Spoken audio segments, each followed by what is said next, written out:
Hello my dear, स्वागत है आपका एग्ज़ाम एनालिसिस में। और आप देख रहे हैं ग्रुप डी का एग्ज़ाम एनालिसिस। ये 22 दिसंबर को जो फर्स्ट सेकंड थर्ड शिफ्ट में क्वेश्चंस आए हैं वो मैं आपको करवा देती हूँ। Okay, so let's start. वर्ष 2025 में Laureus world sports man of the year के प्रतिष्ठित खिताब से किसे सम्मानित किया गया है? तो ये है Armand Mondo Duplantis, option B.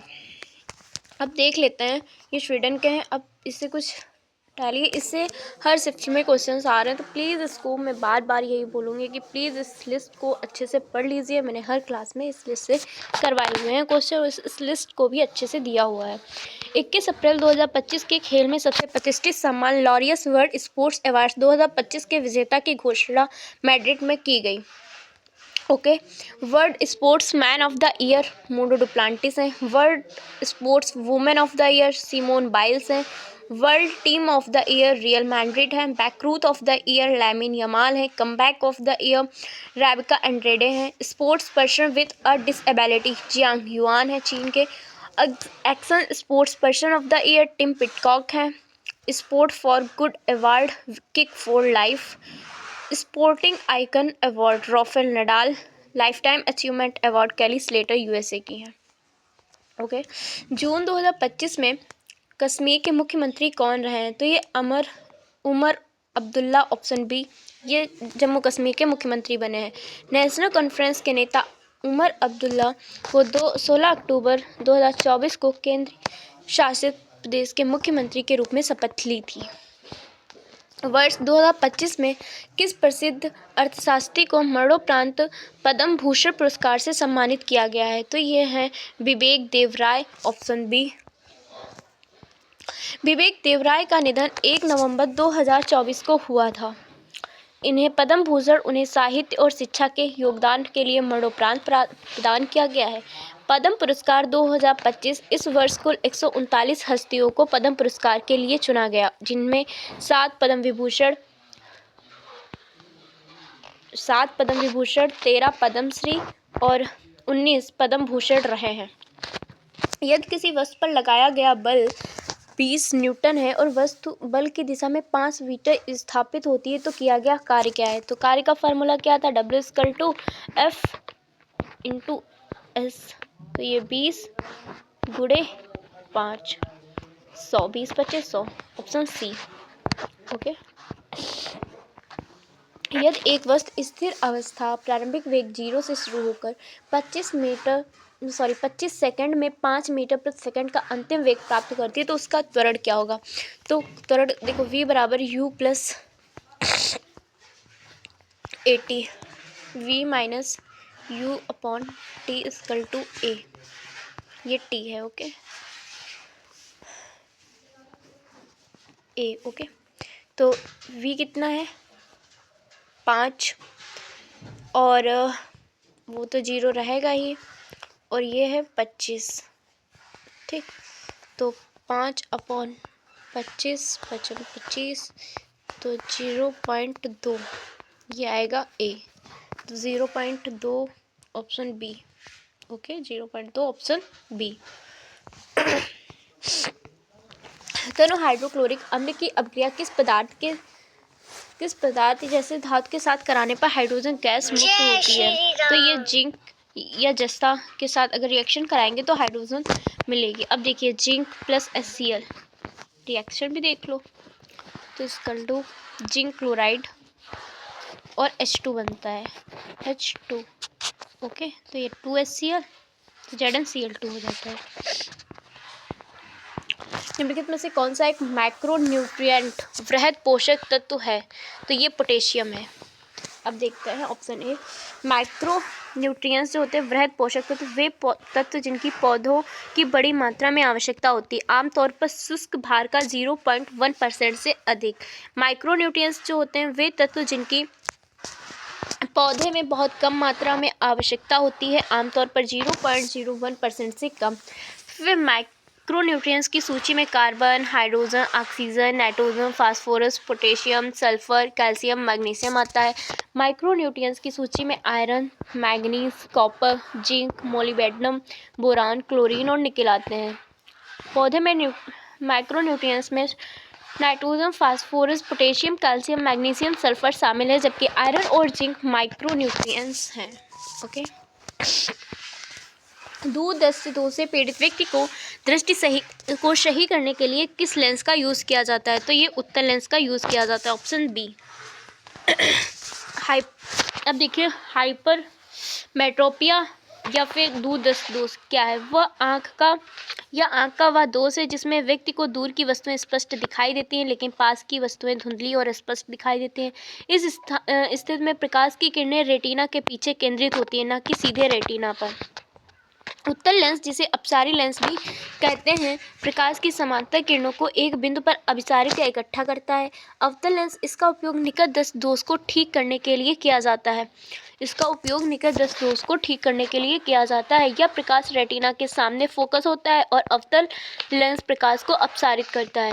बेलनाकार लेंस क्या होता है? इसका उपयोग दृष्टि वैम्य नामक दोष को ठीक करने में किया जाता है। बाइफोकल, इसका उपयोग जरा दूर दृष्टि दोष में होता है जिसमें पास और दूर दोनों की दृष्टि प्रभावित होती है। भारत में सतत विकास लक्ष्य इंडिया इंडेक्स और रिपोर्ट किसके द्वारा जारी की जाती है? तो ये नीति आयोग, ऑप्शन बी। तो भारत में संयुक्त राष्ट्र के सतत विकास लक्ष्यों को लागू करने और उसकी निगरानी करने के लिए नीति आयोग नोडल संस्था है। नीति आयोग राज्यों में 0 से 100 के बीच स्कोर देता है। स्कोर के आधार पर राज्यों को 4 श्रेणी में बांटा जाता है। एस्पिरेंट 0 से 49, परफॉर्मर 50 से 64, फ्रंट रनर 65 से 99, अचीवर 100। भारत में सामाजिक सुरक्षा संहिता 2020 जो गिग वर्कर्स को लाभ प्रदान करती है के नियम को पूरे देश में प्रभावी रूप से कब लागू किया गया था? तो ये कब लागू किया गया था? 21 नवंबर 2025, बी ऑप्शन में। भारत में सामाजिक सुरक्षा संहिता 2020 कोड ऑन सोशल सिक्योरिटी 2020 के नियमों को 21 नवंबर 2025 से पूरे देश को प्रभावी रूप से लागू कर दिया गया है, जिसके तहत गिग वर्कर्स और प्लेटफॉर्म वर्कर्स को पहली बार कानूनी रूप से मान्यता मिली और उन्हें जीवन, स्वास्थ्य, मृतत्व और वृद्धावस्था सुरक्षा जैसे लाभ प्रदान करने का प्रावधान किया गया है। सूक्ष्म, लघु और मध्यम उद्यम मुख्य रूप से सतत विकास लक्ष्य को प्राप्त करने में सर्वाधिक योगदान देता है। SDG 8 सम्मानजनक कार्य और आर्थिक विकास। तो सतत विकास लक्ष्य 8 का उद्देश्य निरंतर, समावेशी और सतत आर्थिक विकास, पूर्ण और उत्पादक रोजगार तथा सभी के लिए सम्मानजनक कार्य को बढ़ावा देना। MSME क्षेत्र भारत की कृषि के बाद रोजगार का दूसरा सबसे बड़ा स्रोत है, इसलिए यह लक्ष्य के लिए सीधे तौर पर जिम्मेदार है। यदि एक चालक तार को खींचकर लंबाई को दोगुना कर दिया जाए तो तार का नया प्रतिरोध क्या होगा? तो जो प्रतिरोध होता है वह लंबाई के अनुक्रमानुपाती होता है। ठीक है, हाँ। तो अगर क्या लंबाई दोगुनी हो रही है तो प्रतिरोध भी दोगुना होगा। ओके, तो प्रतिरोध भी दोगुना होगा। तो यहाँ पे ऑप्शन बी, दोगुना।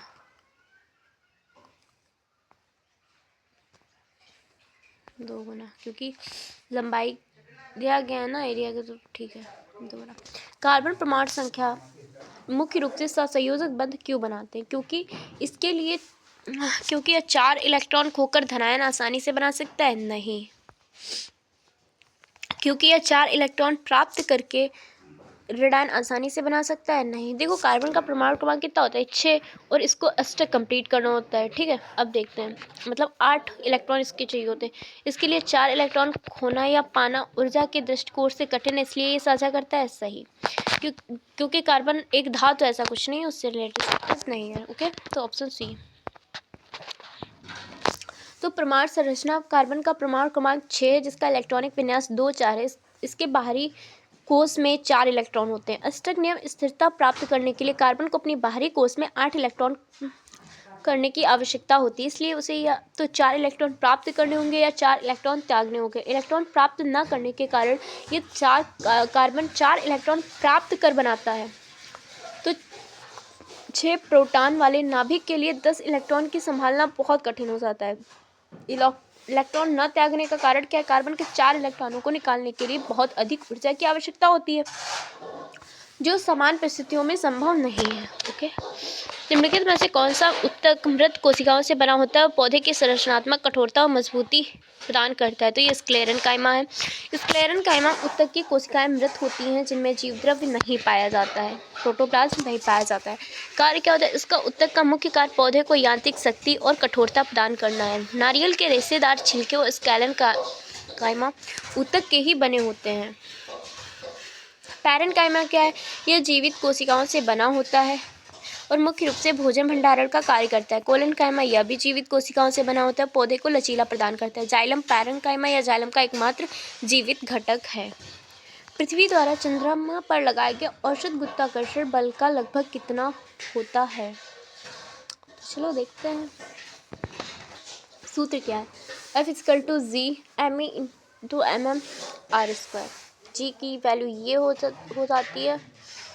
ओके, पृथ्वी का द्रव्यमान ये, चंद्रमा का द्रव्यमान ये, दूरी ये, इसको रखते हैं तो परिणाम ये आता है।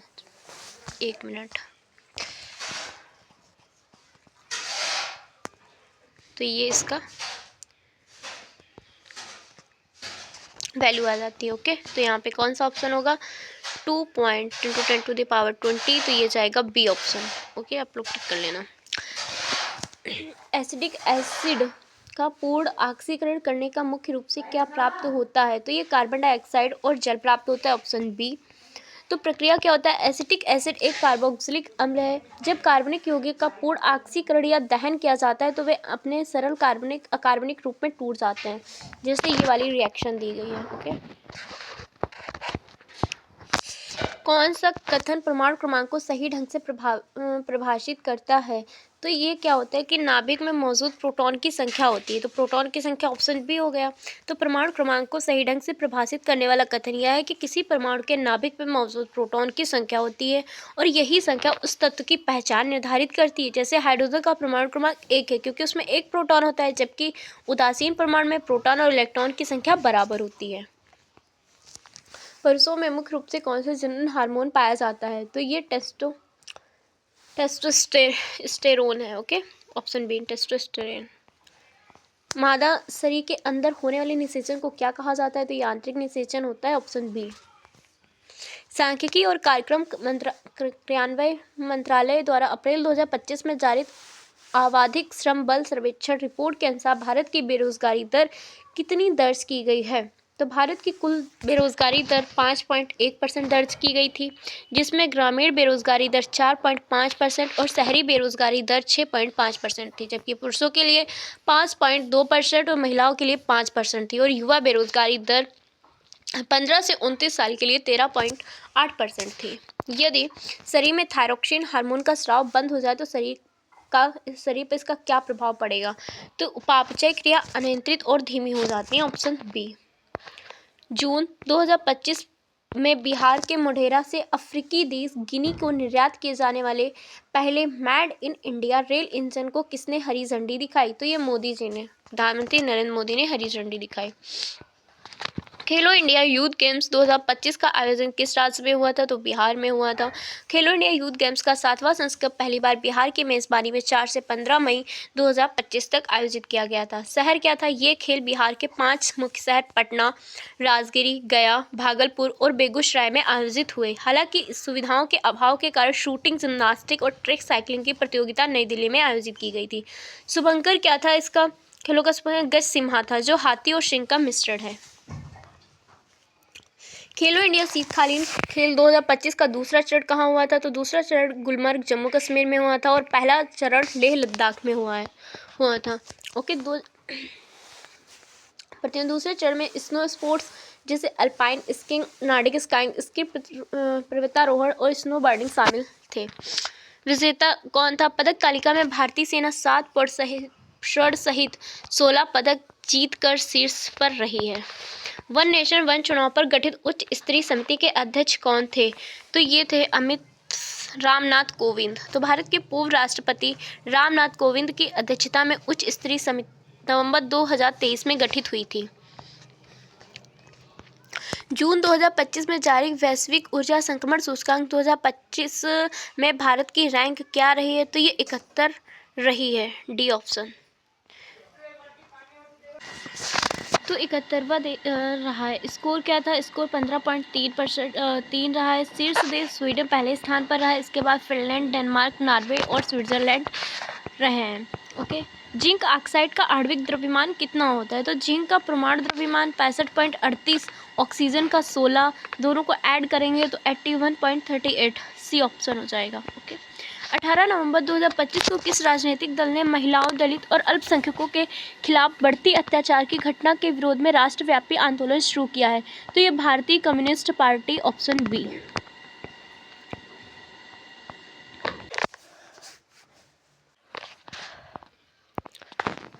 कायिक प्रवर्धन पौधे के किस भाग का उपयोग किया जाता है? तो इसमें जड़, तना और पत्ती, ऑप्शन डी।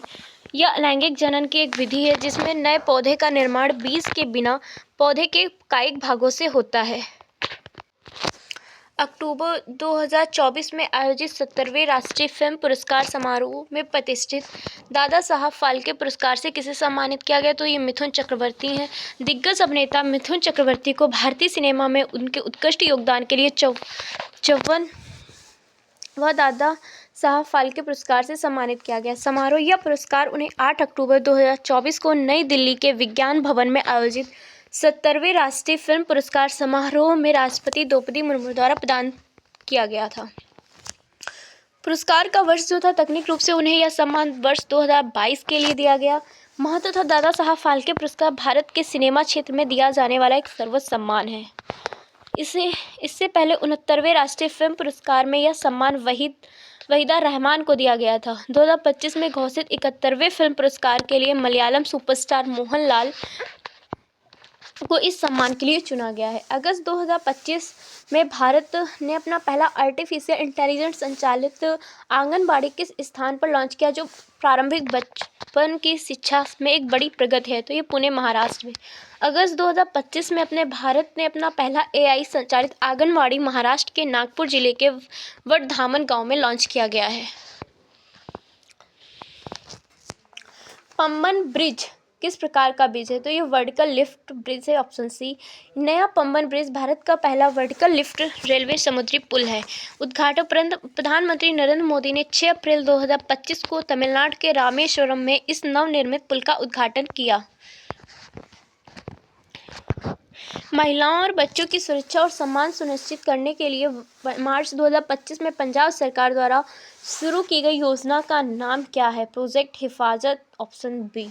पंजाब की सामाजिक सुरक्षा, महिला और बाल विकास मंत्री डॉक्टर बलजीत कौर ने 7 मार्च 2025 को अंतर्राष्ट्रीय महिला दिवस की पूर्व संध्या पर प्रोजेक्ट हिफाजत का शुभारंभ किया। जब 2 या 2 से अधिक प्रतिरोधों को श्रेणी क्रम में जोड़ा जाता है तो परिपथ का समतुल्य प्रतिरोध क्या होता है? बढ़ेगा। अगर समांतर में तो घटता है, अगर समांतर में जोड़ा जाएगा तो घटेगा। ओके। यदि किसी परिपथ में विद्युत धारा को दोगुना कर दिया जाए तो प्रतिरोध स्थिर रखा जाए तो उत्पन्न विद्युत ऊष्मा पर प्रभाव क्या पड़ेगा? तो जो विद्युत ऊष्मा है वो धारा के वर्ग के अनुक्रमानुपाती होती है। अगर धारा 2 गुनी करी जाएगी तो 2 गुने का स्क्वायर कितना होगा? 4 गुना हो जाएगा, तो ऑप्शन सी हो जाएगा। यदि किसी अवतल दर्पण में प्रतिबिंब का आकार वस्तु के आकार के बराबर है तो आवर्धन का मान क्या होगा? m=+1 और +1 +1। ओके, नहीं।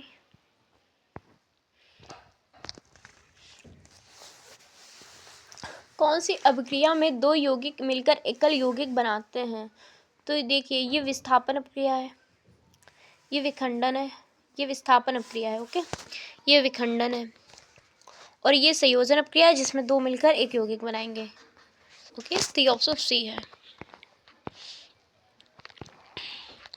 निम्नलिखित में से कौन सा एक संतृप्त हाइड्रोकार्बन है? तो संतृप्त हाइड्रोकार्बन जो है वो मीथेन है।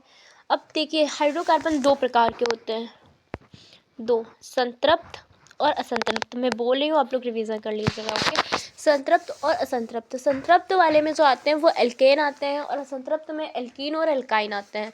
संतृप्त वाले जो एल्केन होते हैं उनका फार्मूला CnH2n+2 होता है और जो एल्कीन होते हैं वो मतलब एल्कीन असंतृप्त में आ जाएंगे तो एल्कीन का फार्मूला होता है CnH2n और एल्काइन का होता है CnH2n-2। ओके, तो प्रोपाइन अब देखिए जो प्रोपीन है, एल्कीन, ये एल्कीन में आएगा, ये एल्केन में आएगा।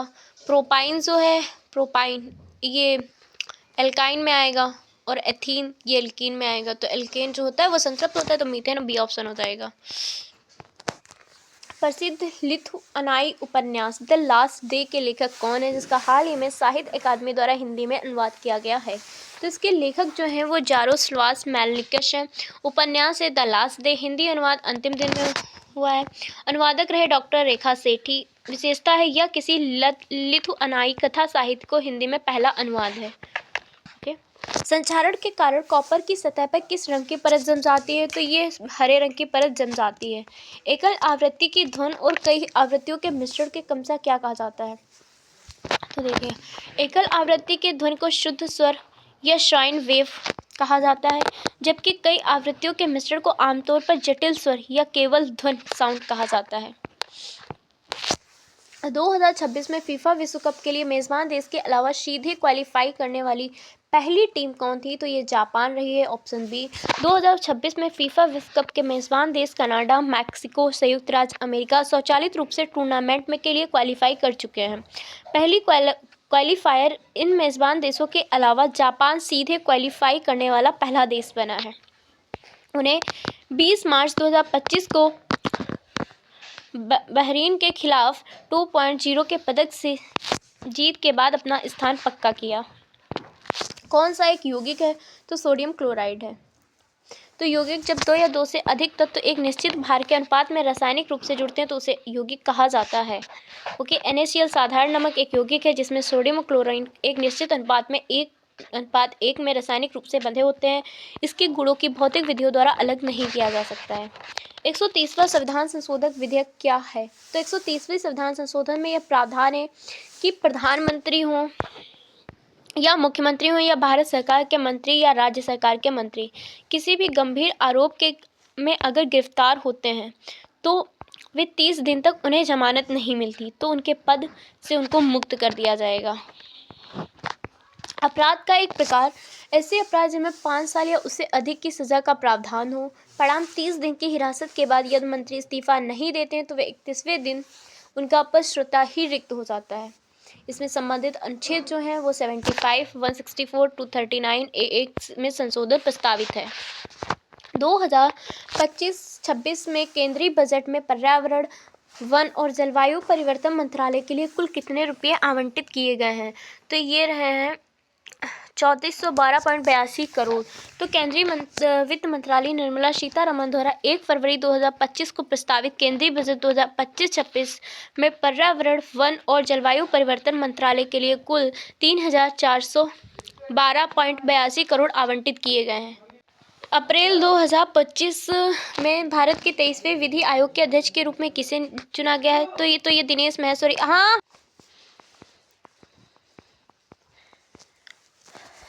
यदि विभवांतर 220 वोल्ट है, प्रतिरोध 15 ओम है, तो 1 मिनट में कितनी ऊष्मा उत्पन्न होगी? तो देखिए, विभवांतर दिया गया है, ओम, प्रतिरोध दिया गया है, टाइम दिया गया है। इसको इस फार्मूले में पुट करेंगे तो इसकी वैल्यू तो इसकी वैल्यू आएगी ये।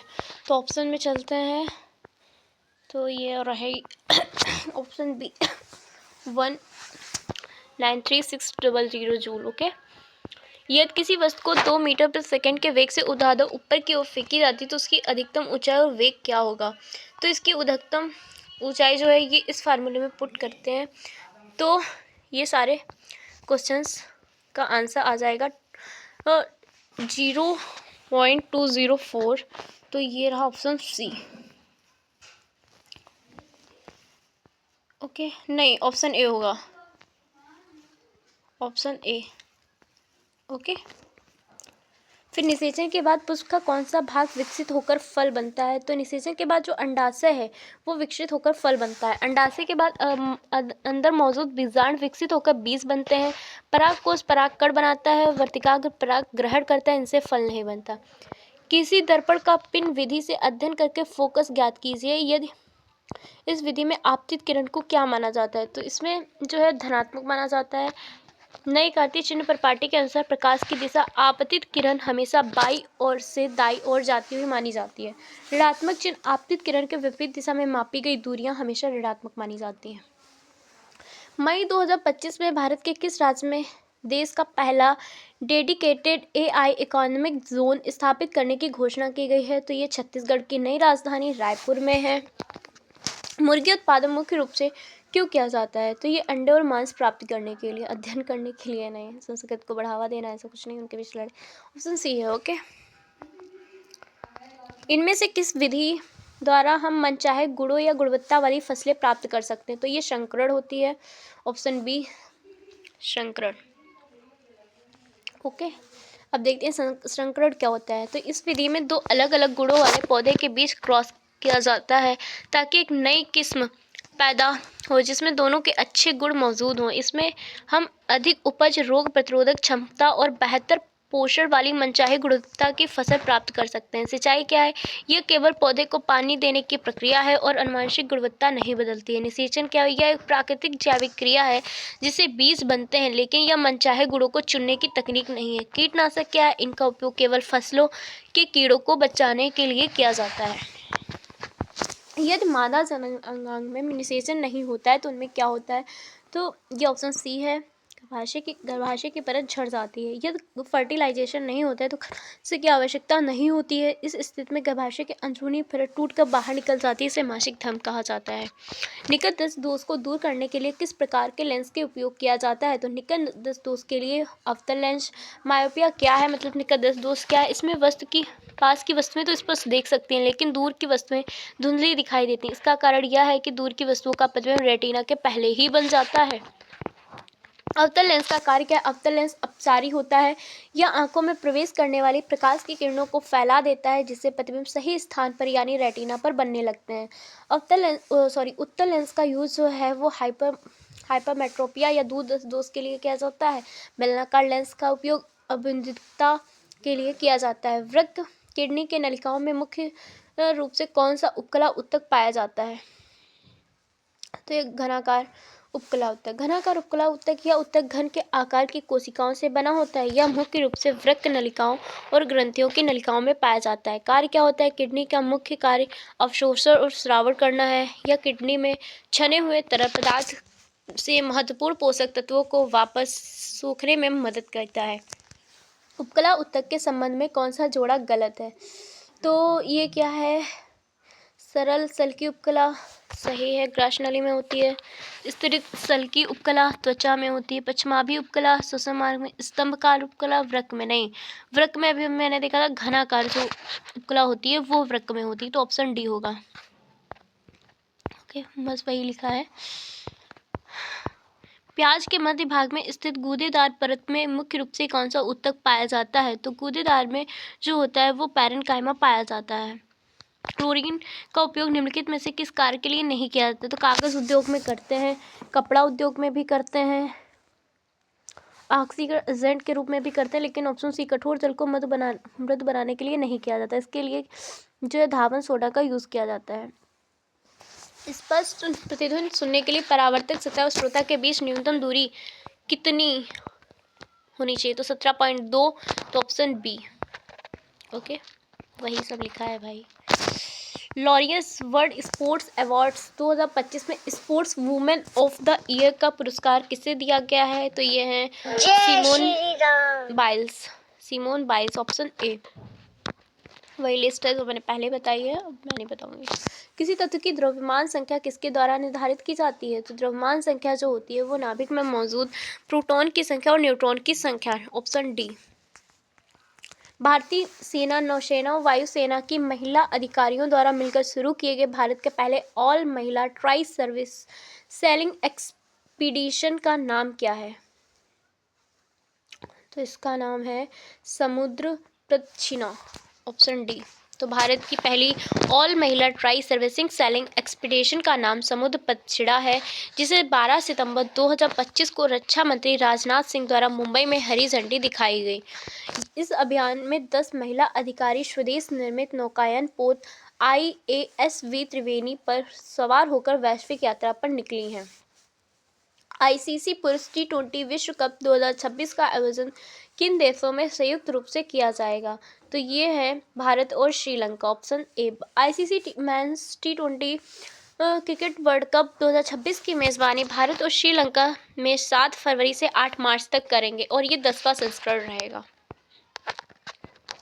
किसी तरह पदार्थ की सतह पर स्थित और निरंतर कंपन करते हैं। जब इन सतही अणुओं पर अधिक ऊर्जा प्राप्त होती है तो क्या होता है? जब